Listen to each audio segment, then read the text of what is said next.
Hello friends, today we have Dr. Geeta Rustagi, senior gynecologist from Gurgaon, and today we want to have some valuable information on how to gynically हमें कैसे अपनी health को ठीक रखना है. तो she is going to give us some valuable tips. So hello, welcome doctor Rastogi. Thank you. Ma'am, आज हम आपसे जानना चाहते हैं कि आजकल की जनरेशन में फाइब्रॉइड, सिस्ट और ये जो हमारी रिप्रोडक्टिव हेल्थ होती है ये नीचे की तरफ जाती जा रही है. मतलब number of cases is increasing. So what is the exact reason behind it? Actually में रिप्रोडक्टिव एज हेल्थ डाउन होने के कई सारे कारण हैं. फर्स्ट ऑफ ऑल तो कारण है लेट मैरिज. ओके. क्योंकि आजकल की गर्ल्स शादी के बारे में सोचती ही नहीं है. They want to get settled first. Boys also कि पहले हमें कमाना है, लाइफ बनानी है, उसके बाद पैसा सेव करना है, then we will do the family planning. तो 28 की एज तक तो उनको शादी माइंड में ही नहीं आती कि शादी कोई टर्म भी होती है. उसके बाद उनको सब कुछ फास्ट फूड की तरह चाहिए. तो इससे बायोलॉजिकल और मतलब ये थॉट प्रोसेस से क्या लिंक है? इससे ये लिंक है कि हमारी रिप्रोडक्टिव एज जो है वो भगवान ने डिसाइड की हुई है कि अप टू 32 ईयर्स हमारी हेल्दी रिप्रोडक्टिव एज जिसको हम कहते हैं वो काउंट होती है. अबव 32 ईयर्स हमारा एग क्वालिटी फीमेल्स का एंड स्पर्म क्वालिटी मेल्स का दोनों डाउन होने लगते हैं.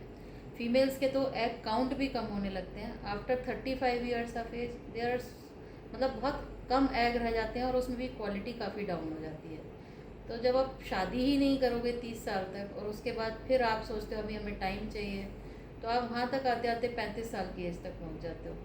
फिर जो कपल्स आते हैं उनको स्टैंड फूड की तरह बच्चा चाहिए कि इस महीने में हमने प्लान किया है डॉक्टर, तो हमारा इसी महीने में बच्चा हो जाना चाहिए, रुक जाना चाहिए, हमें डिलीवरी सितंबर में चाहिए या हमारे बर्थ डेट पर चाहिए. तो ये अच्छा. भी एक मतलब बड़ा प्रेशर उनके माइंड में प्रेशर आ जाता है. तो जो उनकी सेक्सुअल लाइफ है वो एकदम डिसोरिएंटेड हो जाती है. दूसरा कारण है कि दोनों लोग जॉब करते हैं, तो किसी की डे ड्यूटी है, किसी की नाइट ड्यूटी है. तो उन लोगों को पता ही नहीं है कि हमारे फर्टाइल डेज क्या हैं.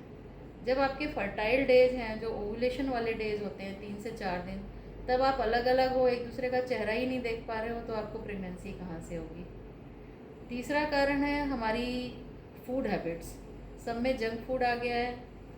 सारे खाना जो हम खाते हैं जंक फूड और फास्ट फूड पर डिपेंड रहने लग गए हैं, प्रोसेस्ड फूड पर डिपेंड रहने लग गए हैं. तो वो हमारे हार्मोनल इम्बेलेंस को कॉज करते हैं और हार्मोनल इम्बेलेंस अल्टीमेटली हमारी पूरी बॉडी के साथ साथ हर सिस्टम के साथ साथ रिप्रोडक्टिव हेल्थ को भी करेगा. मीन्स आपके अकॉर्डिंगली एएमएच लेवल्स भी अफेक्ट होते हैं फूड से? बिल्कुल होते हैं फूड से एमएच लेवल अफेक्ट. क्योंकि हमारा जो भी सिस्टम है एग का या स्पर्म का वो माइटोकॉन्ड्रिया ओरिएंटेड रहता है. यदि हमारे स्पर्म्स और एग्स का, हमारे सेल्स का, बॉडी के सेल्स का माइटोकॉन्ड्रिया ही एक्टिव फेज में नहीं रहेगा और वो हमारा डाउन हो जाता है फास्ट फूड से. वेरी गुड तो हम इंफॉर्मेशन. हेल्दी फूड खाएंगे और हेल्दी लाइफ जिएंगे, हेल्दी रूटीन फॉलो करेंगे. जो हमारा सोने जगने का रूटीन है, डायरनल रिदम, वो हमारा सब डिस्टर्ब हुआ पड़ा है. हम रात को 2 बजे सोते हैं, दोपहर में 12 बजे जगते हैं. तो हमारे जो हेल्दी हार्मोन्स हैं वो जो मॉर्निंग में जो रिलीज़ होते हैं वो हमारे रिलीज़ ही नहीं हो पाते. हमारा कार्टिसोल लेवल बढ़ जाता है. तो हेल्दी हार्मोन्स आते नहीं हैं, बुरे वाले हार्मोन्स हमारे बने रहते हैं. तो हाउ कैन वी थिंक कि हमारा एग और स्पर्म्स अच्छा. इसका मतलब एज ए गाइनी आप भी ये बिलीव करते हैं कि जो हमारी नेचुरल बायोलॉजिकल क्लॉक होती है उसका सर्केडियन क्लॉक से एक क्लोज बिल्कुल. रिलेशन होता है? बिल्कुल very, it is very close, not some word close, it is very close. क्योंकि हमारे जितने भी जो हमारे पूर्वज कहा करते थे 4 बजे उठो, जो तो उनको तो कभी ज़रूरत ही नहीं पड़ी आईवीएफ कराने की. पहले कहाँ आईवीएफ होते थे. तो अब आईवीएफ प्रेगनेंसी की ज़रूरत इसीलिए पड़ती कि हमारे सारे सिस्टम हिले हुए हैं अंदर के. कुछ अच्छा हमने करा ही नहीं है, हमने अपनी बॉडी को, अपने सिस्टम को ख़राब करके रख दिया है. तो इन अदर वर्ड्स आपका भी यही कहना है कि हमें नेचर के क्लोज रहना चाहिए, जितना हमें इन सिंक विद नेचर हमें रह सकते हैं उतना रहना चाहिए. तो वो रीजंस हमारी इवन रिप्रोडक्टिव हेल्थ को ख़राब कर रहे हैं. जितने मेरे पास पेशेंट्स आते हैं, मैं सबसे पहले मैं उनको आते ही कहती हूँ कि गिव मी 3 मंथ्स, मुझे आपकी बॉडी को समझने के लिए टाइम चाहिए कि मुझे आपका वर्कअप कहाँ से शुरू करना है। उस 3 मंथ में मैं और कुछ नहीं करती, उनको कोई फर्टिलिटी ट्रीटमेंट नहीं देती। मैं उनकी बॉडी को, उनके रूटीन को समझती हूँ और उनको नेचुरल तरीक़ों की तरफ ले जाती हूँ, खाने पीने की तरफ, उनके रूटीन की तरफ। उनको थोड़ा मेडिटेशन बोलती हूँ उस सब से, और उनको बोलती हूँ कि आप एक दूसरे को पहले समझो कि आप बेबी के लिए रेडी हो कि नहीं। एंड यू कांट बिलीव कि 90% पेशेंट मेरे उसी 3 महीने में कंसीव हो जाते हैं। तो उनको Very मुझे good. कुछ फर्टिलिटी ट्रीटमेंट की ज़रूरत ही नहीं पड़ती है। अच्छा, एक चीज़ और मुझे जाननी थी अपनी ऑडियंस के लिए कि जब पेरेंट्स डिसाइड करते हैं कि अब हमें फैमिली वे में जाना है, तो अगर पेरेंट्स मेंटली रेडी हैं या नहीं हैं, तो क्या इस चीज़ का इम्पैक्ट भी आने वाले बच्चे पर पड़ता है? बिल्कुल पड़ता है। इसमें हम कहेंगे हमारे गर्भ संस्कार, जो हमारा अभिमन्यु और वो जो कहानी हमने महाभारत की सुनी है, दैट इज़ नॉट रॉन्ग। हम पहले प्रेगनेंसी के लिए रेडी होते हैं, उसके बाद प्रेगनेंसी हुई तो जो पेरेंट्स कर रहे होते हैं, जो सोच रहे होते हैं, जैसा बिहेवियर रहता है, उनका जैसा नेचर रहता है, गुस्से वाला नेचर है, प्यार वाला नेचर है, वो भगवान को मानता है, नहीं मानता है, वो फाइट करता है, वो किस तरफ जैसे बिहेव कर रहा है, बच्चा उस सब चीज़ को फील करता है। And specially for the females I would say to be mothers, कि आप उस टाइम बड़े काम एंड कूल अपने आप को कंपोज रखें। आपका बेसिक फोकस रहना चाहिए आपके बच्चे की तरफ। जैसा आप सोचेंगे वैसा होगा। एटलीस्ट हाफ एन आवर आपको मेडिटेशन, ये नहीं कि आपको कुछ करना है, मतलब मेडिटेशन में कि आपको उसमें धुनी जमा के बैठना है, ऐसा कुछ नहीं है। आप यदि कुछ टाइम के लिए ओम का उच्चारण भी करते हैं, तो जो ओम ध्वनि होती है वो प्योर होती है। सबसे टोटली एग्री। वर्ल्ड का, ब्रह्मांड का सबसे प्योर शब्द जो है वो ओम है। ओम से बेसिकली जब आप, ओम में क्या होता है, आप सांस रोकते हैं, सांस रोकते हैं तो आपकी लंग कैपेसिटी बढ़ती है, वो एल्वियोलाई तक पूरा एयर आपका उस टाइम जाता है। तो और एक उसके अंदर झंकार होती है, यदि ध्यान से जब करेंगे तो आपके ब्रेन के अंदर एक अलग तरह के वाइब्रेशंस होते हैं, तो that gives you positive energy. तो जब आप वो करते हैं तो बच्चा भी उस बिहेवियर का होता है। और यदि आपको हसल वसल की लाइफ जिएंगे तो बच्चा भी हसल वसल वाला रहेगा, उसके अंदर एग्रेशन रहेगा। बहुत ही अच्छी और जेन्युइन इन्फॉर्मेशन दी है। मेरा एक और क्वेश्चन है कि जैसे हमारा ये वर्ल्ड जो है थोड़ा सा मेल डोमिनेंट है, तो इसमें मोस्टली जो हमारी एक्सपेक्टेशन होती हैं, चाहे वो बेबी को लेकर हो, चाहे वो प्रेगनेंसी को लेकर हो, चाहे वो बेबी की नरिशमेंट को लेकर हो, परवरिश को लेकर हो, तो उसमें हमारा जो मेन रोल एक्सपेक्टेशन रहता है वो फीमेल से ज़्यादा रहता है। तो जो भी आपने इन्फॉर्मेशन हमको अभी दी है, तो उसमें हम यही चीज़ को आगे लेकर चलें, या कि मेल से भी, मतलब जो कुछ चीज़ें हो रही हैं वो उससे मेल की फर्टिलिटी पर भी इम्पैक्ट पड़ता है, या मेल के रोल में हम क्या एक्सपेक्टेशन कर सकते हैं इसमें? नहीं, बच्चा जो है वो मदर और फादर दोनों की रिस्पॉन्सिबिलिटी है। It is not only a female responsibility. तो मैंने ये नहीं कहा कि फीमेल को ही मेडिटेशन करना है या फीमेल को ही सब कुछ करना है। मेरा कहने का मतलब ये नहीं है। उस समय पार्टनरशिप दोनों की होनी चाहिए, क्योंकि क्या होगा यदि आप फीमेल के अकेले के ऊपर डालेंगे तो उस pregnancy is not so easy path to go. 9 month बहुत सारे अप्स एंड डाउन नेचर के भी होते हैं, बॉडी के भी होते हैं। उस समय यदि आपको पार्टनर का सपोर्ट मिलता है, घर वालों का सपोर्ट मिलता है, तो आपके लिए वो प्रेगनेंसी पीरियड बड़ा इजी हो जाता है। तो और इसका इम्पैक्ट सीधा बेबी बच्चे की के ऊपर पड़ता है, बच्चे के ऊपर पड़ता है। बिल्कुल पड़ता है। हम्म। क्योंकि एग्रेशन तो फिर मदर में आएगा ना, उसको कोई हेल्प नहीं मिलेगी तो राइट। तो हेल्प तो वहाँ से आनी ही तो चाहिए। आपके अकॉर्डिंगली जैसे जो भी आपने बताया कि फूड हैबिट्स हैं या जो लाइफस्टाइल की प्रॉब्लम्स हैं, तो उसका इफ़ेक्ट जो है खाली फीमेल्स पर नहीं पड़ता, मेल्स की फर्टिलिटी पर भी पड़ता है। बिल्कुल पड़ता है।